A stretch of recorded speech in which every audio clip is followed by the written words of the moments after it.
The first time I saw a man buried alive, he was still blinking. My name is Obi. I was born in 1889 in a small village near Asaba, in what people now call Delta State, Nigeria. When I was a boy, the Ekumeku War was already deep and dangerous. But nobody told us children everything. We only heard whispers at night. They said the white men had come again. Not just traders this time. Soldiers. They said they wanted control. Land. People. Everything. But our people did not agree. The fighting had already started before I was born. Around 1883, the men of Anioma formed something secret. They called it Ekumeku. Nobody said the full meaning out loud. It was like a spirit name. If you said it carelessly, elders would look at you like you invited death. My father, Okeke, was part of it. He was not a chief. Not rich. Just a farmer. But at night, he would leave the house without a sound.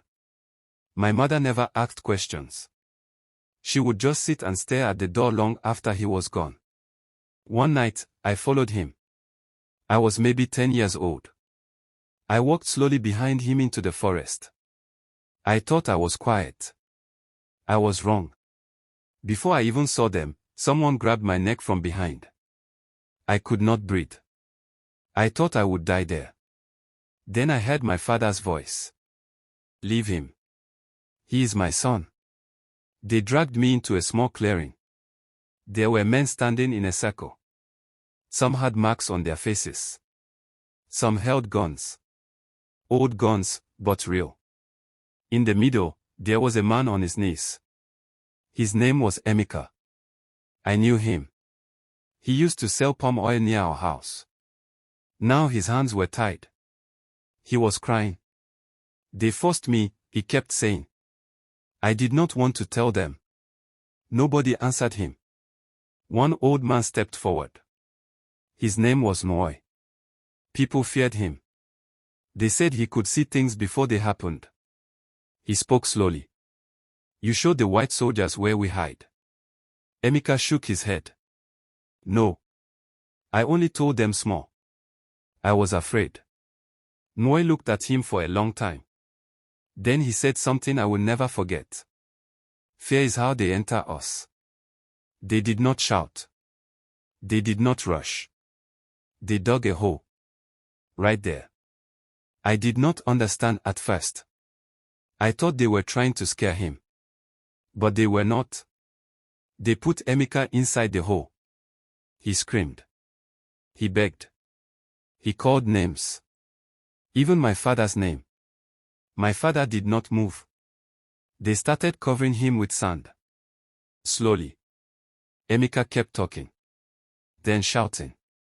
Then coughing. Then, he was quiet. But I saw it.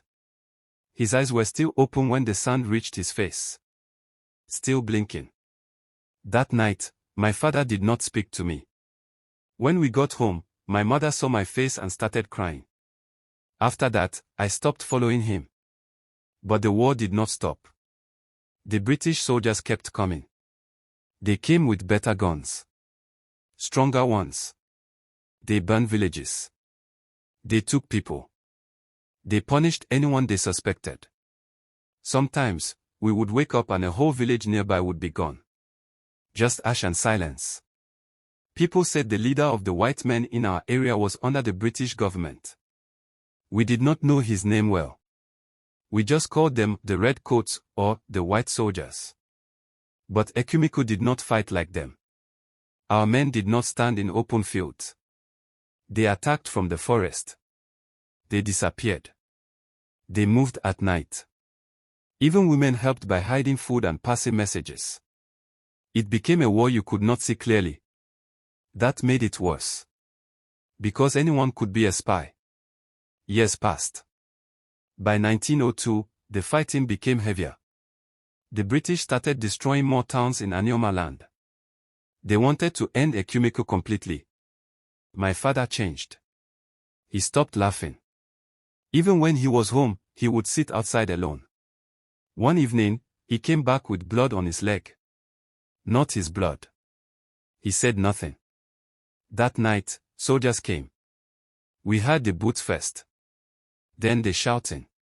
Open. They broke the door before we could move. They dragged my father outside.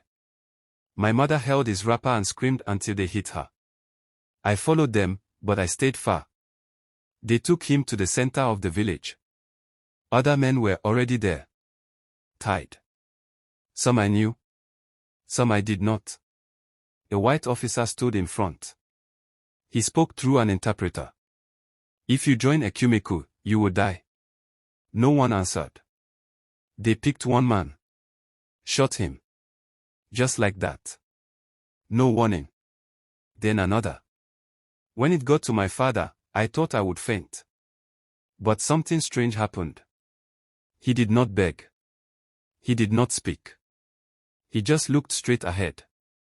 The officer watched him for a few seconds. Then he waved his hand. They did not shoot him.